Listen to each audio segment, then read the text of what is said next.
This is the Black Experience for all.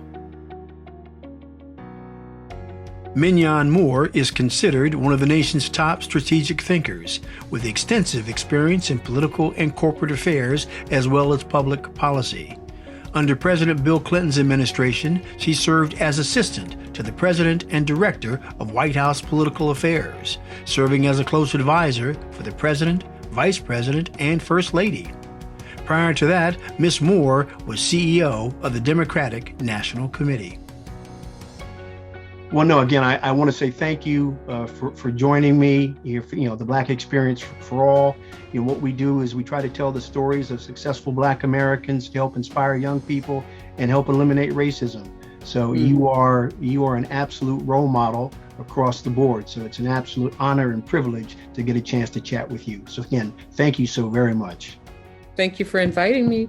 So what I'd like to do is get started and ask you a bit about where you were born and about your background, your parents, their influences. If we could start there, that would be fantastic. Well, I was born and raised in the great city of Chicago.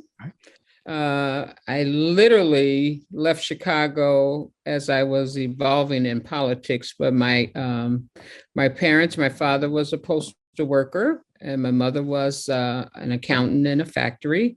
So I had very, I wouldn't even call them middle class, but when we were growing up back in the day, you didn't know whether you were poor, middle class, or what. It's just these new labels that they give you. Yes. So, very supportive environment. I cut my teeth in politics in Chicago. And so that's really how I got started. When I started working for Reverend Jackson, I actually started volunteering for his organization. When I got out of college, I was working at Encyclopedia Britannica, and I started working for a woman by the name of Willie T. Barrow. She was the chair of Operation Push at the time. And so that's really how I got started. So in terms of growing up, did you have siblings? Yes, I actually have one brother and one sister a year older, brother 2 years younger. I did have an older brother, and he was killed when we were young, not through gun violence. There was a field across from our home, and that's where the kids used to go and play ball. Okay. And he was killed. He ran to get the ball. Apparently there, if you got the ball, it was an out. And he ran to get the ball and his head hit the rail tracks and he started bleeding, and the kids ran to get help. But during that time they were trying to get help, a train came. And so he was killed tragically by the train. Oh my gosh. Yeah. I'm so sorry to hear that. That's tragic. How old was he? 11. Oh my goodness. Yeah. Well, don't worry. We've reconciled. Yes. No, it's been a while, Yeah. So tell me then now, so growing up in Chicago, this is in the 60s, early 70s. Tell me what that community was like. What was Chicago like in the 60s and early 70s by the time you graduated from high school? Can you just talk a little bit about the community, Ms. Moore? Yeah, and it's more the 70s and the 80s for me. Okay. I think in the 60s I was like 2 years old or something Okay. like that. So it was interesting. It was very family oriented. The streets that we grew up on, you still had people who looked out for you. My mother and father, who were, it's my stepfather, by the way, they were working parents. And so we were raised by my great-great-grandmother. But, I remember distinctly that my sisters and brothers and I were called the streetlight kids. And I think it was probably the residual effect of my brother having lost my brother. When the streetlights came on, we better find our way back to that house somewhere. And so it was that community of people that you wish we still had today. We had the neighbors who actually looked out for you, and they would come and tell your grandmother or your mother if you've done something wrong. We had a church environment. I mean, the way that my mother in particular punished us when we were growing up was that she wouldn't let us go back to church to sing in the choir in the evenings on Sundays, and that was pure punishment. Wow. But it was also, she was also liberal in many ways. And I use the word liberal in terms of how she allowed us to do certain activities because, it was when skating rinks were popular and she'd allow us to go, her and my father would allow us to go to skating rinks. They wouldn't allow us, they would take us and pick us up, put it that way. Yes. But, we grew up in a very traditional household, church on Sundays, sometimes on Wednesdays, and you go to school, you play by the rules, but we also, I was one of the ones that experienced the first gun violence in our neighborhood. In fact, the young man that I went to the prom with, he was killed shortly after we graduated over a hat by gun violence. And it was like startling to our community because it was the first real gun violence in our community. And we were like, oh, Lord Jesus. I mean, it was like really a huge deal, unlike today where it seems to be commonplace and you almost seem to be numb to the gun violence. Yes. It was really something when he got killed over a hat, in fact. Wow. So what was growing up then, up until you graduated from high school, what was sort of the racial makeup of the community, Ms. Moore? All Black. Yep. Traditionally Black neighborhood. Chicago is very segregated. Still is. I grew up on the south side of Chicago. You either grew up on the south side of Chicago, you grew up on the west side of Chicago. You rarely grew up on the north side of Chicago. And there's, portions of the southeast that you dare go to. Those were not southeast, southwest. Those were the places that taunted, Martin Luther King when he came. Mm-hmm. So it was very traditionally Black neighborhoods, all Black families.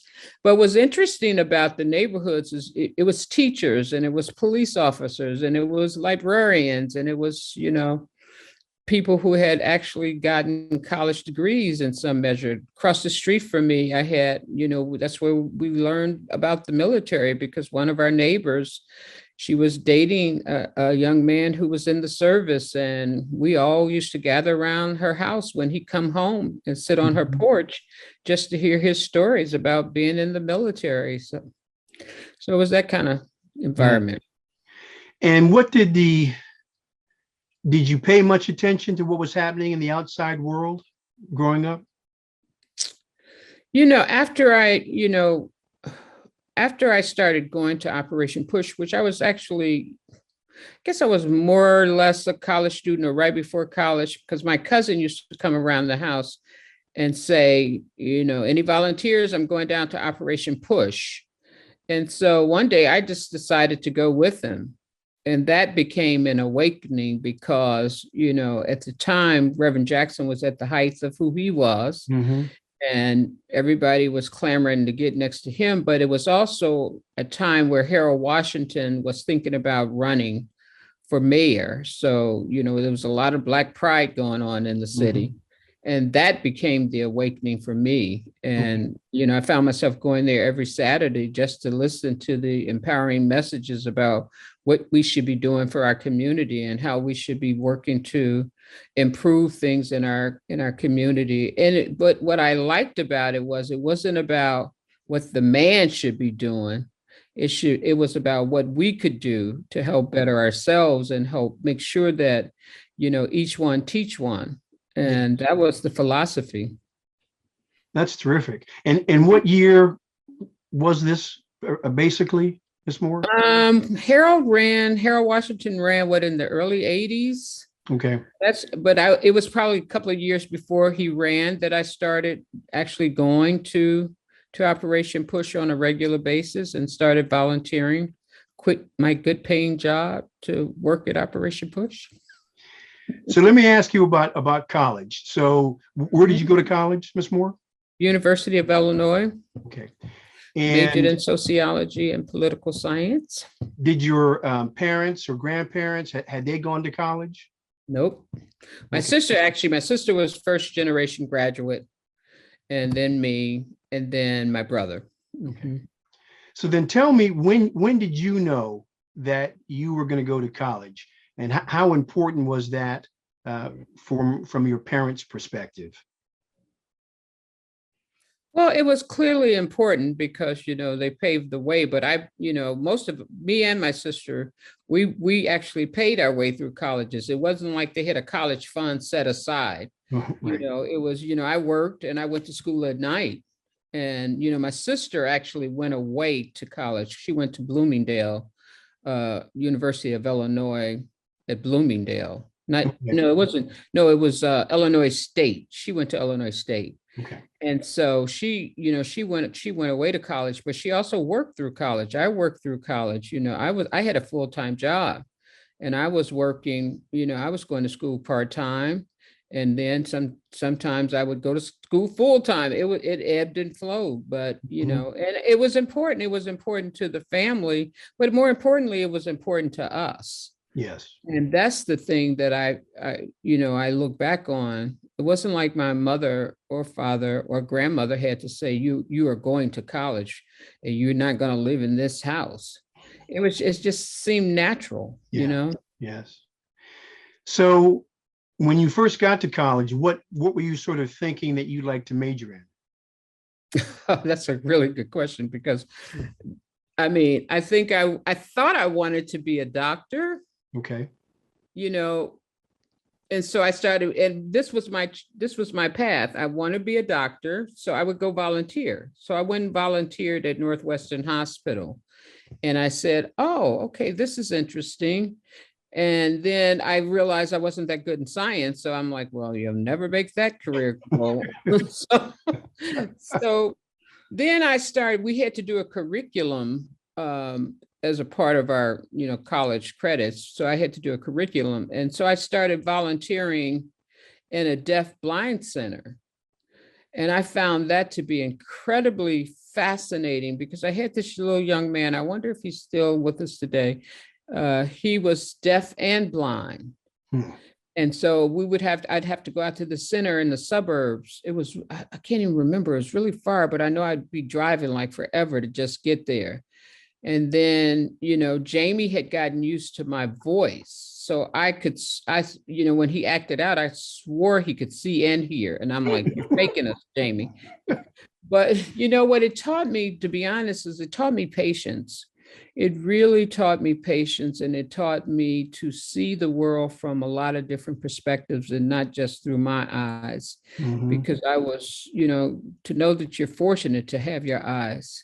Yes. To be deaf and blind, and to just work with those children.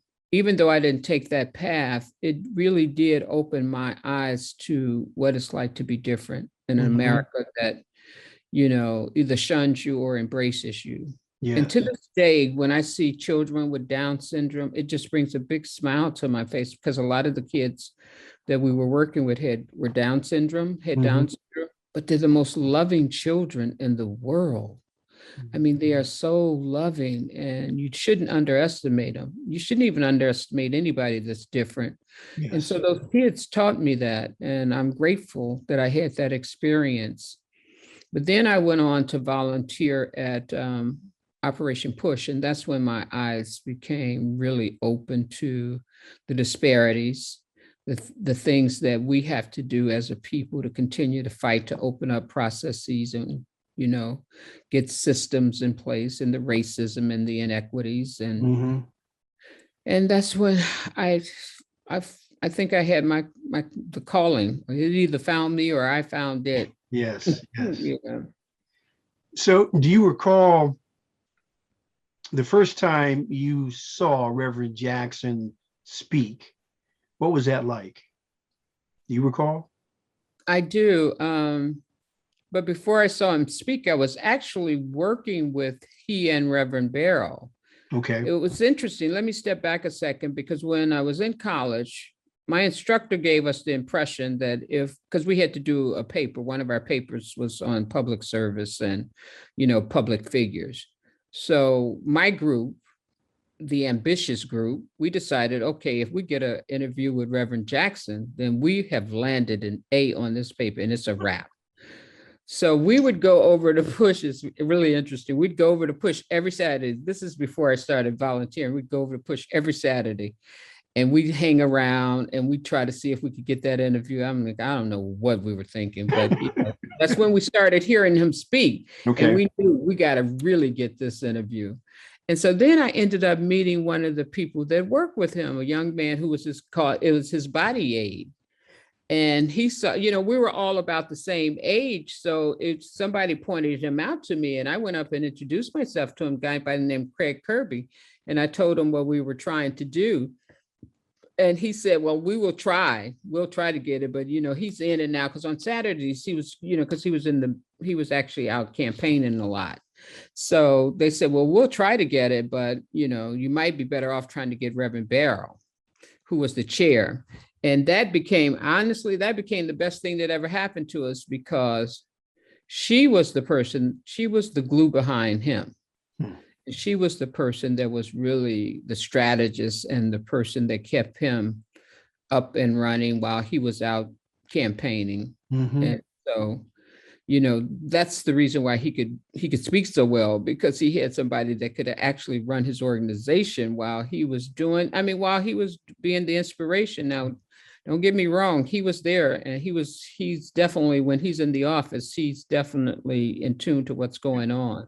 But she did the day-to-day raising of the money. And so.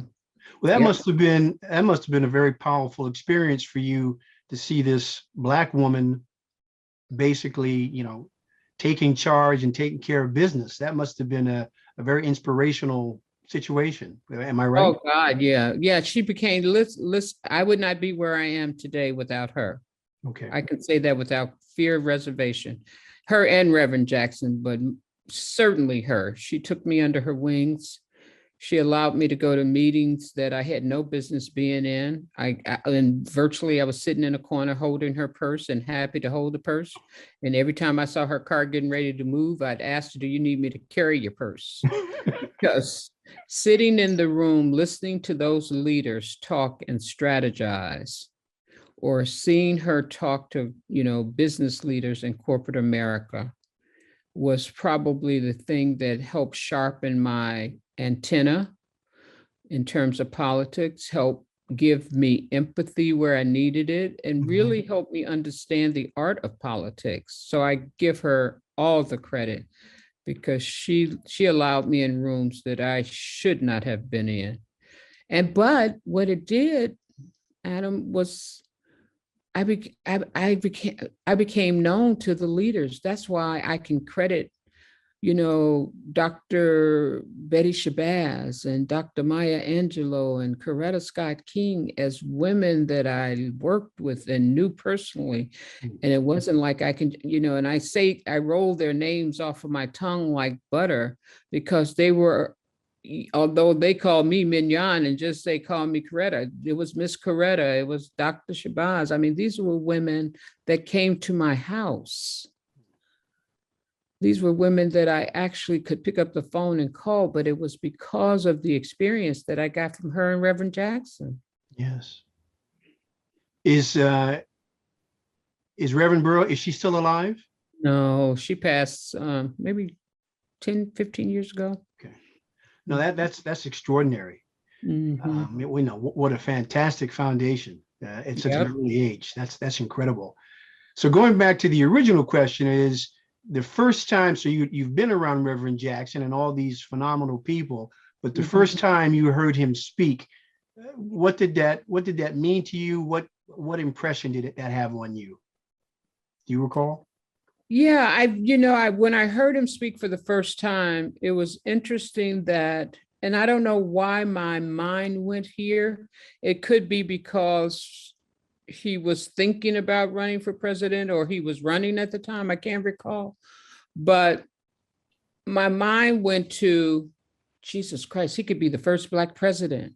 Mm-hmm.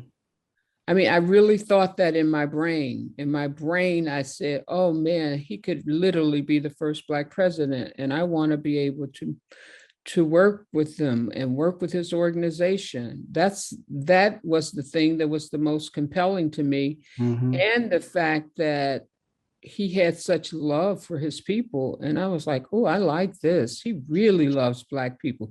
Then he became Mr. Rainbow and he loved everybody. I know, seriously, but it's a story behind that too, because when he became Mr. Rainbow, the person that held his Rolodex with Black people was me. Hmm. So if they couldn't find him, they could find me. And I always knew the ones that I needed to really just track him down to get to. And the ones that felt like I could just handle what they needed, they trusted me enough.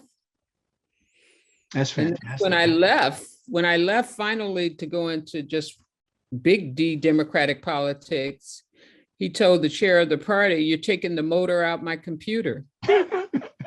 And he knew exactly what he was saying, because, I had cultivated these relationships, but they were relationships of trust that he told me to build. Mm-hmm. Because, when you're young and when you're new in this business, the first thing you say to Black leaders when you're working for Black people, and I don't know why we do this, we say, I can just do more than Black stuff. I can do more than just Black politics. And he sat me down one day and said, I said that to Martin. And the thing that Martin told me was, get to know your people, Jesse. Because white America wants to know that you know your people. You can't out-white white people. Get to know your people. Mm-hmm. And that right there, that stopped me dead in my tracks. Yeah. And from that day forward, I began to cultivate not networking experiences for myself, but real relationships of trust with my people and with leaders. And that became my cachet on a national level, because they knew I knew everybody, and they knew I knew them, and it wasn't transactional. Mm-hmm. And that I could call people that most people couldn't even get to. And I have to credit Reverend Jackson for that little speech he gave me when I wanted to declare I can do more than Black people. And today, listen, people call on me for a lot of things, they call on me for Black things, white things, LGBTQ things, everything. But the basis that I learned was get to know your people. Mm-hmm. Wow, what a valuable lesson. What a valuable lesson. Mm-hmm. How long did you work with Reverend Jackson in Operation Push? Or about 8 years. 8 years. Mm-hmm. About 8 years, 7 or 8 years, yeah. So before we move on, I have. It sounds like I'm probably gonna have a hard time answering this, but during those 8 years, is there one highlight that really stands out for you that you feel so fantastic that something you accomplished, something you witnessed, something? Gosh, you're right. That is a very hard question, because there were so many things that happened during that tenure that I was proud of, that I was proud to be associated with them. I remember when we were preparing him to go over to meet Mandela to be released from prison. And all I kept saying was, just get me one photo. Please just get me one photo. That's all I asked, and that's what I got. I got that photo, and I have it hanging. I have it hanging in my house somewhere, but I got that photo. But that was like a really memorable moment, and to really get to meet Mandela for the first time was, obviously very special. But it kind of fast forwarded when I met him at the White House in earnest. Mm-hmm. But, listen, there were so many things he did. I mean, I think Reverend Jackson is probably the most misunderstood leader of our time. And he is probably the leader that has not received in these latter years the thank yous that he should get. But he has really done a lot for this world and this country, for sure. So I've got to ask, why do you think he's misunderstood, Ms. Moore? I think because, when people have this tendency and this passion to just hope and to just, when you hear a community crying out, and all of a sudden the people that are showing up look the same all the time. It's like Reverend Jackson, he was showing up here, was showing up there. But there is a method to their madness. Reverend Al Sharpton is very similar in that way. He said people don't call him to go to the parties. They call him because they need help. And the fact that they continue to show up should be admired. But, we have a new generation of people now that feel like they can get all this stuff done on social media. Sometimes you got to be in people's faces. And so I think over the years, him just showing up was probably, you had some people who had transcended, marching, who had transcended, being the person that's always in your face. But he always knew one thing: if you don't raise your voice, then sometimes you're never heard. Yes. And they also would accuse him, the thing that they do most with our leaders, always accuse them of just money. I can tell you for an absolute fact that what he raised money for mostly was to pay us and to pay his staff and to pay all the people that were behind the scenes trying to pull these trips together and trying to keep pressure on people. But I wouldn't, in 8 years, I would know whether it was just about money for him, and that was never his anchor or his oar. Yes. So I'm curious then, what made you decide to leave? I mean, obviously that's a position. And I think many might say, I want to stay in that position for as long as I can. What was the factors that made you decide to leave? Well, the person that became chair of the party was a dear friend of mine, a guy by the name of David Wilhelm. And I really wanted to figure out if, in fact, the theory that he taught us to spread our wings, if, in fact, a person like me, who was born and raised in the movement, if you will. The movement was instilled in me. It was about, Black pride and Black politics, and in many ways, opening up processes for the marginalized communities, whether they're Black, brown, LGBT, disabled, whatever. So the party was a way to see if you could influence it from the inside. And while it was really, really scary to try to do that, I felt that if I was going to do it, the time was then. Okay. And so when I got there, when David took over as chair, they wanted to have, normally what happens after you win an election, they try to get some of the people from the either adversaries or the foes. And so they knew having me at the party would also be a link back to him. And so part of my role was to make sure I was able to bring members of the Rainbow Coalition into the party, and those who wanted to be a part of the process, make sure that they knew that we were listening to them. They could hear the voice of the issues that we cared about. And so I found that to be exciting, but I also find, I was really scared because I was really going outside my comfort zone. But it worked because, again, it's back to those fundamental tenets and principles. Learn who you are and learn your own people. This is the Black Experience for all. If you like what you hear at the Black Experience, please consider clicking on the join button to support our nonprofit. I'm Adam P. Kennedy. Thank you for joining us.